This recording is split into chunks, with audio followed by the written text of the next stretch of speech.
Dahil puso. Yeah, Yan natin panguha. oo, ang dami ng puso. Hello po mga kabiyahero, magandang hapon po.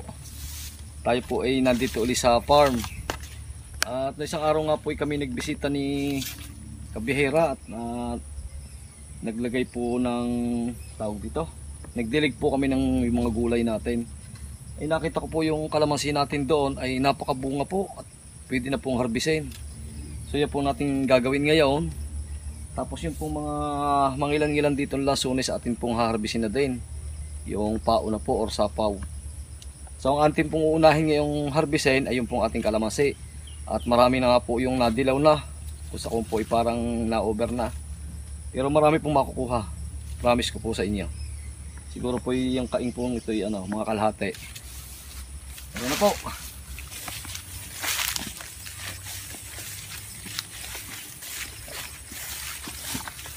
May uling kalbo sa silay.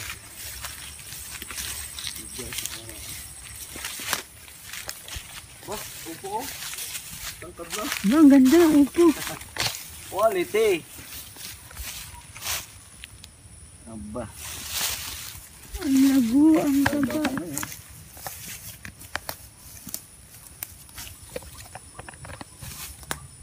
Ang lalaki ng bunga. Walang kawit.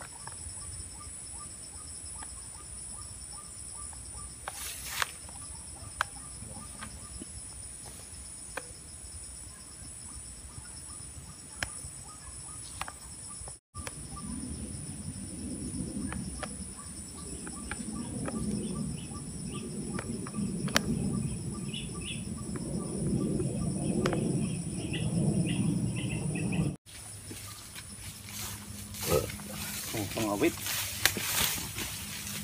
para maabot natin lahat. Bunga matigas Sa dulo mahal. magagapak. Sa dulo. Yan. Magapak tayo.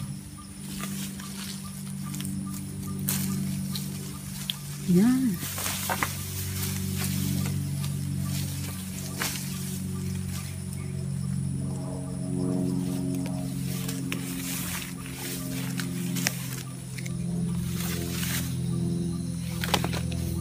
Sayang maluluktot na.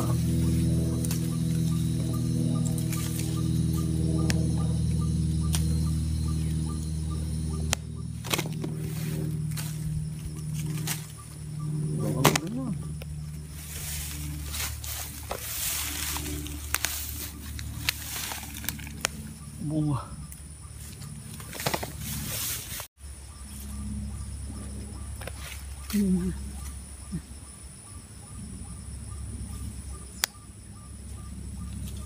Nalaki.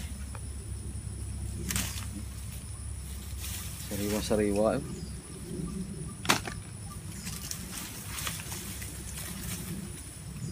Ito ay walang abuno Hindi ko naabunuhan ikon. Palibas ay maganda ang pwesto. Nakabungo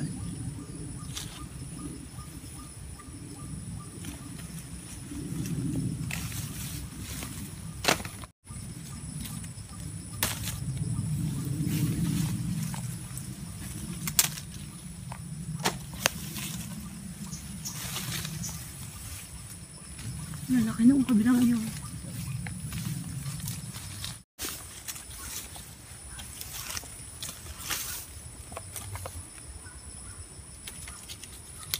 Quality, kalamansi. Ganda ng balat. Bungat din palang maigi dito sa atin ng kalamansi. Ano dapat niya pinupruning?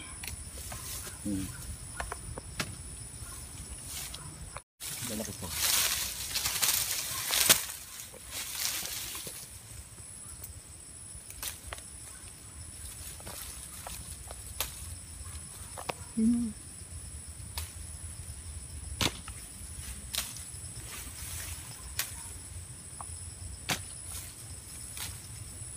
Lalaki na natin ito. Oo, Nauuban, sayang. lagay na lang sa rep.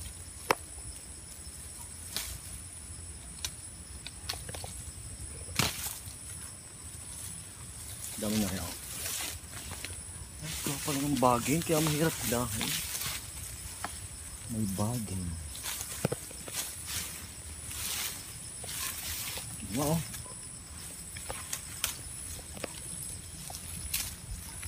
Parang nasa Mindoro.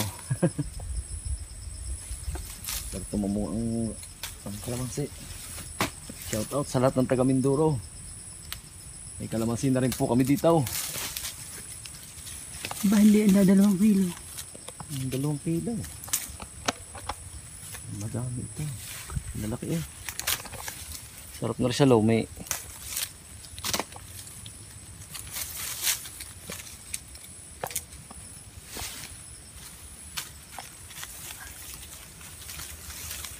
Loming Batangas. Kalamansi ang flavor. Toyo.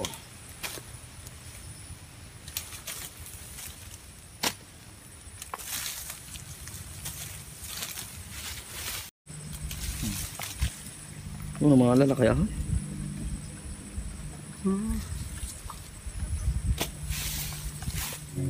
Okay.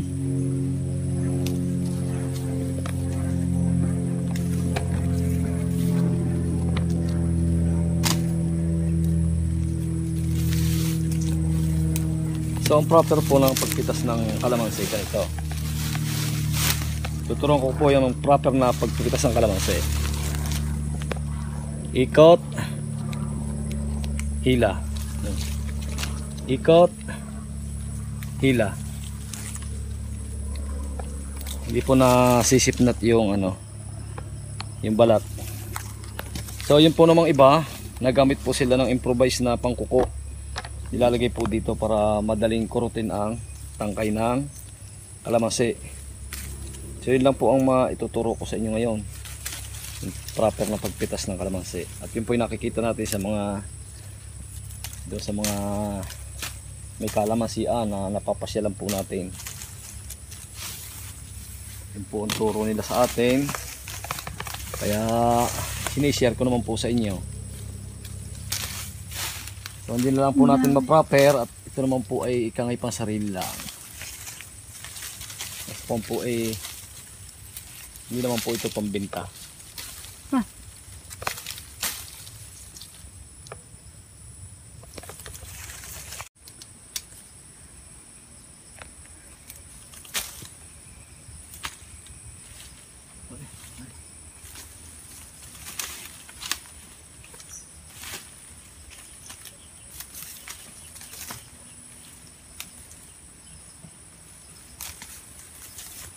Ang dami.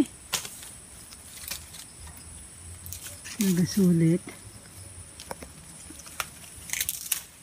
Para ka magpapa-okasyon yan eh. Yan sa taas mo ito may ubing yung dahon. Okay na kalabang. May kamay mo yan. Itaas na kamay mong aling kaliwa.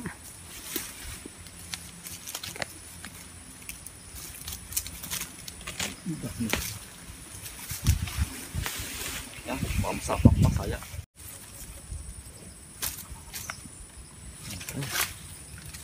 Yan po. Tingin niya ga. Ating naharbay. Sabi ko po sa inyo, kalahating kaing ay may tira pa. Yung maliliit. Ganda. Ang dami. Lagi sana.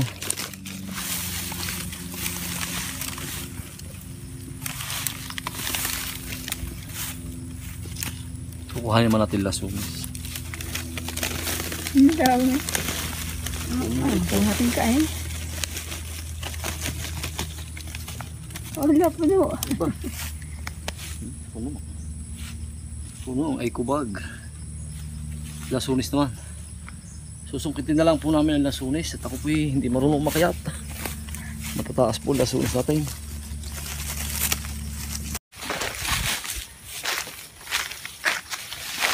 Sino andyan?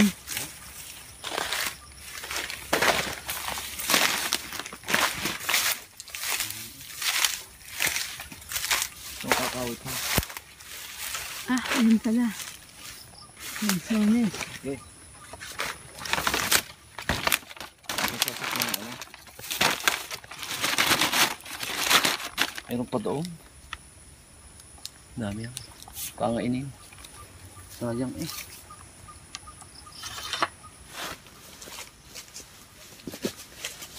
Wait.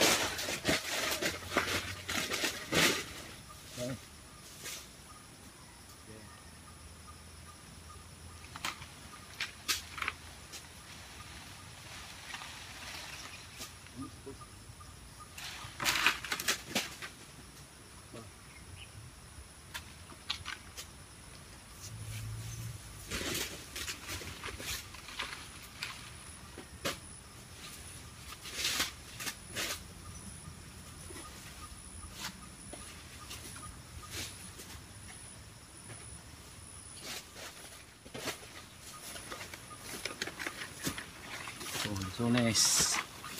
Native lasones. Pangainin.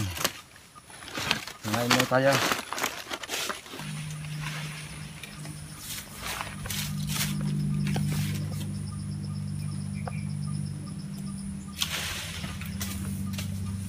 Yung dami oh.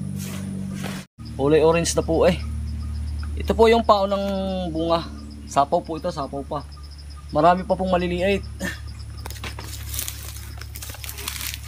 Ayun o. Kitang-kita.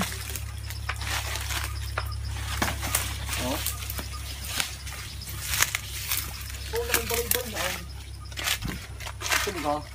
Nasaan? Focus mo yan. Para. Kusa nga. Oh. Ang ganda na o. Ikaw pa ito. Ano? So. Ganda o. Laki. Yan ang tamang size ng bunga ng lasunes. Muna.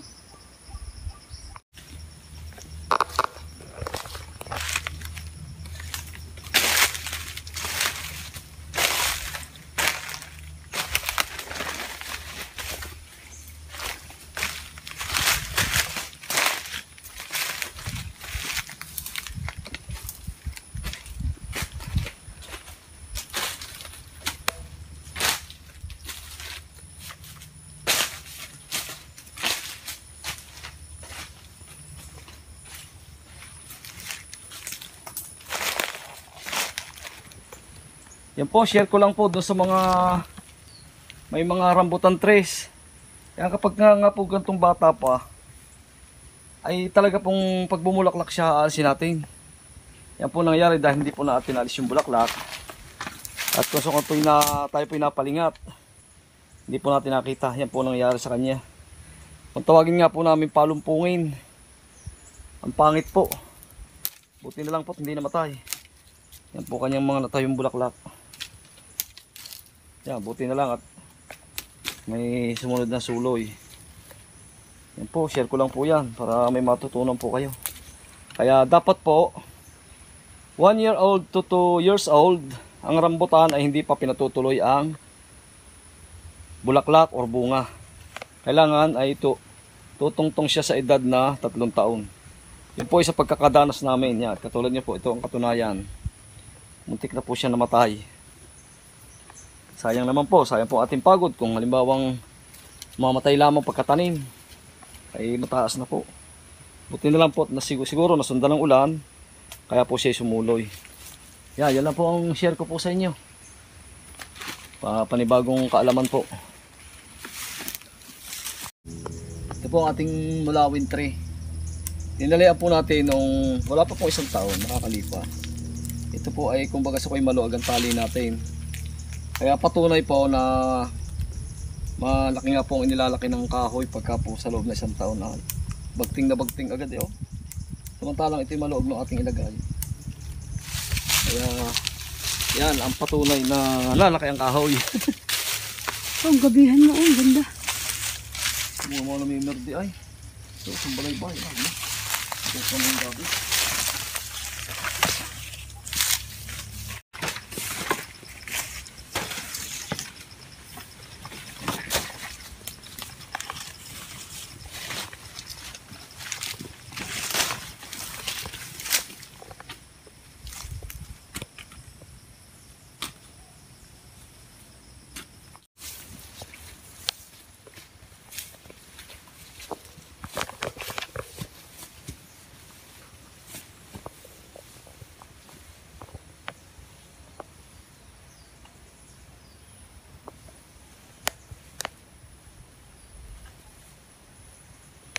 Kala ko meron pa di.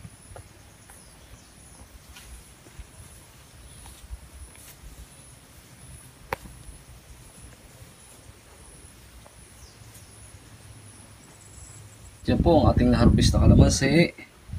At saka po itong lansones. Yan, imumukbang po natin yan. Mumutok na eh. Kain po tayo ng lansones. Kain po ng lansones. Native po ito, native.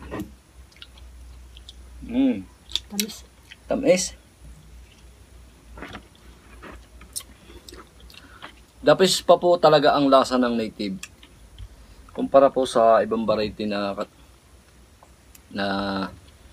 nauso nga ngayon nga pong mga lansones na mga latest variety po. Yung iba't ibang bahay. Talagang the best pa po ang lasa ng native. Pagka po talagang si sagad ng hinog, ay ito na po ang the best na pinakamasarap ang native nating lansones. Tamis. Dikit sa dila and tamis. Ayan po kayo. May kwento ko lang po itong mga lansones po natin dito na native na matatanda na ang puno. Nasa 200 piraso, no? Pinabilang ko rin dati. Tapos nagpasunod po tayo ng ilang puno ng lungkong. Nasa 30 na. Yung galing DA. At saka yung isang ano. Yung 30 puno po ng lungkong at saka po yung duko. So hindi pa lang po naitatanim yung Davao grafted. At tamis na. Tamis talaga. Sarap. Sapaw po ito, sapaw. Yung po mga ibang giti, pang kwampa. Pang October pa.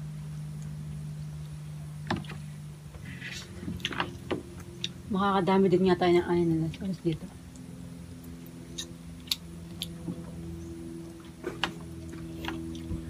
Ang tagdami po ng lansones dito sa amin sa Batangas ay buwan ng October. Yan, karamihan na po yan. Diyan na po magkakaintindihan kung magkano lalakad ng presyo. Ngayon eh hindi pa normal ang presyo eh. So kay babataas pa po ang presyo ngayon eh dahil so kakunti pa. O sa kung po ay may pride pa yung mga may-ari. Pero pagka po itambak na ika nga po yung kung tawagin namin saksa, ibig pong sabihin noon malaki na po ang volume ng lansones. Malaki na po kasi marami na. Marami nang anihin. Diyan po nami-maintain ang presyo ng lansones kung halimbawa tumatakbo ng 70 per kilo. Yun po ay kuan. Doon na po naglalaro ang presyo. Sana nga po ay maabot ng mga 70 para yun naman pong mga mamakiyaw ng lansones ay kumita.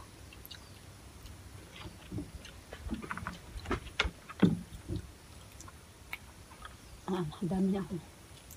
Tamis eh. Talagang ang tamis. Sobrang tamis nitong isang ito. Talaga sagad na ang hinog. Ganda.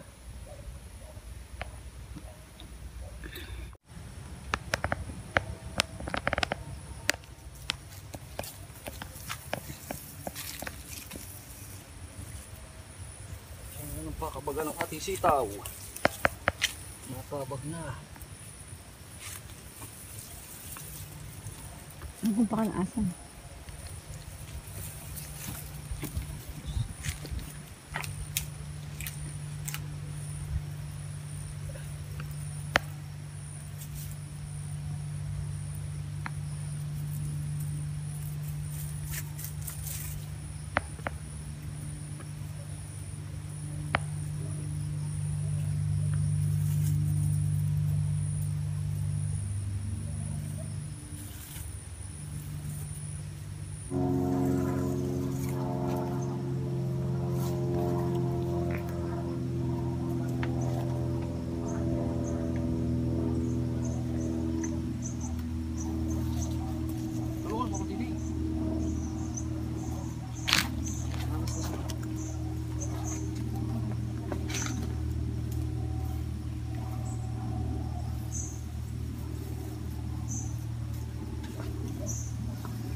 Ay, langgam ano?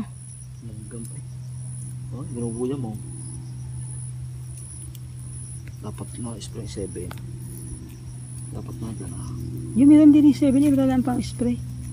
Saan ito? Spray mo. Di buti lang ko. Pwede. Bubutasan. Yan po ang ating sitaw. Nalagyan na po natin ng pakabagaan. Nalagyan na po natin ng tali. Para po siya ay makahaba ang vine. Siya ay mamunga ng marami.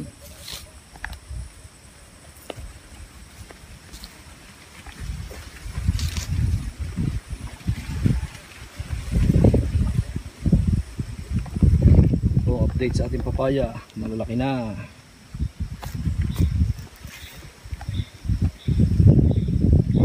Masigla.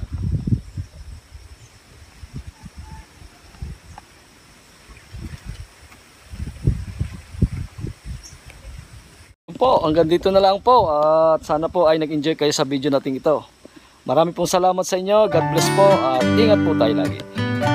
Bye. Salamat po. Lost in your eyes, under your spell. Oh, it's like we've always known it. Even though it's new, I can already tell.